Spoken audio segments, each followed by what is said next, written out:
It was this past Sunday night here at LAX about 7:30, probably crowded because a lot of people were coming home from the New Year's holiday, when suddenly a man starts acting strangely. He starts saying, "I'm God, I'm in charge."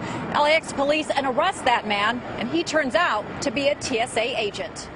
The Transportation Security Administration has a new look and new security policies. The changes rolled out on September 11th of this year.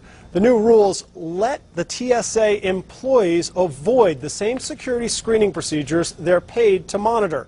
A CBS 2 News exclusive, they're responsible for keeping the skies safe. But we've uncovered a group of TSA screeners at LAX caught on tape allegedly using drugs. Well, they're supposed to keep us safe when we fly, and said they might be leaving us even more vulnerable to terrorists. How is that possible? A Homeland Security report is slamming the Transportation Security Administration for not keeping track of security passes, uniforms of former workers. Those passes are the ones that grant access to these highly sensitive areas where baggage is screened, where the planes are parked. Last month at the airport in Chattanooga, Tennessee, my 3-year-old daughter, Mandy, went from this happy little girl to this during an ordeal through security. My cell phone has about 17 seconds of this. Here, a TSA employee we've decided not to show is patting down Mandy while my wife holds her. First, they tried a handheld metal detector. Mandy was not in the mood. And the TSA employee, well, in my opinion, did not know how to communicate to her. All of this started after Mandy's teddy bear was taken away for screening through the X-ray. Couldn't catch a guy with a bomb in his shorts aboard a plane bound for Detroit on Christmas Day. But they're absolutely hell on a disabled child with leg braces.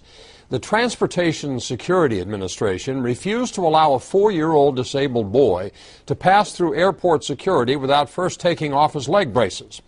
A Philadelphia Inquirer columnist reports how screeners at the Philadelphia airport made this insane request of a child taking his first flight to Disney World last March. The 4-year-old was born prematurely. He has malformed ankles and low muscle tone in his legs, and he was just beginning to walk at the time this happened. His parents told airport screeners their son couldn't walk without the braces, which are made of metal and plastic. But that didn't matter to the screener, who insisted that the child had to walk through the checkpoint on his own. When the father, who was a New Jersey police officer, asked to see a supervisor and told him that his 4-year-old son clearly was not a terrorist, he says the supervisor told him, quote, "You know why we're doing this," unquote. A new low for the TSA agents, the airport screeners, making sure people don't carry bombs or explosives onto airplanes. A California woman is vindicated in a year-old case that's going to probably infuriate you. She was arrested, strip-searched, jailed, and brought to trial over applesauce for her ailing 93-year-old mother who she was traveling with. Officers come up and they cuff me and they put me in the police car, and by now I'm hysterical because I've never had an encounter with the law. Hayes was sued for misdemeanor battery by one of the TSA agents. Fast forward a year, $15,000, 2 judges and 2 attorneys. Everyone, including her family, wanted her to take a plea bargain. But she said in her heart she knew she didn't do anything wrong. The toughest part was they all wanted me to take the plea bargain. And I said, no, I can't do it. And if nothing else, it's an example that I set for my family. And today, a judge in a Glendale courtroom continued the case for 6 months, told the grandmother of 6 to stay out of trouble, and the case will be dismissed. It should have happened a year ago. She should never have been arrested. She was arrested at the airport with her elderly mother. She was strip searched at a jail. This should never have happened. Apparently now passengers can get in trouble at U.S. airports for simply studying a foreign language. What we have going on is the American Civil Liberties Union has filed a lawsuit today against the Transportation Security Authority and the FBI on behalf of a Californian physics student who was detained, handcuffed, and interrogated at a Philadelphia airport for up to 5 hours. This student, Nick George, was basically detained because he was studying Arabic at university. She was blindsided by officers when she mistakenly went through an airport security with a bottle of eye contact solution. Robin says she was beaten so badly she actually wondered if she was going to die. Her ordeal was caught on tape. Look at this. I just felt myself flying across the room. I thought I was going to die. I was flying from D.C. back home to New York. I got to the TSA screening and they x-rayed my bag and they said, oh, she's got a bottle. And I said, oh, that's just my contact lens solution. Feel free to throw it out. And then they took me to the secondary screening area. The officer came from behind, picked me up and threw me across the room into another passenger and into a metal chair. And then he took my arm and he started twisting it around till I felt it breaking. And I go, oh my God, you're breaking my arm. Then he picked me up, threw me against a metal table. There were 3 officers beating me up. There were 2 holding me down while he smashed my head into the table. I didn't know who was beating me up or why. I just kept saying, get off of me, get off of me, get off of me. He gave me a concussion from hitting my head against the table.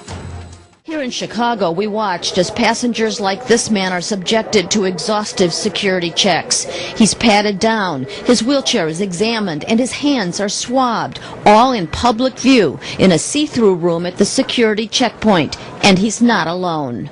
It's humiliation. 71-year-old Robert Perry was also taken to a room like this by a TSA agent when his artificial knee set off the metal detector. He yelled at me, no, get the belt off. I told you to get the belt off. So I took the belt off. He ran his hands down over and pulled the pants down. They went down around my ankles. At that point, Perry was standing in his underwear in public view. He asked to see a supervisor. That made things worse. She was yelling, I have power, I have power, I have power. The power to stop him from flying to Florida with his wife that day to celebrate their 50th wedding anniversary. Make you feel like you have no rights. Well, look, first of all, flying is not a right, it is a privilege. Flying is not a right, it is a privilege. Flying is not a right, it is a privilege.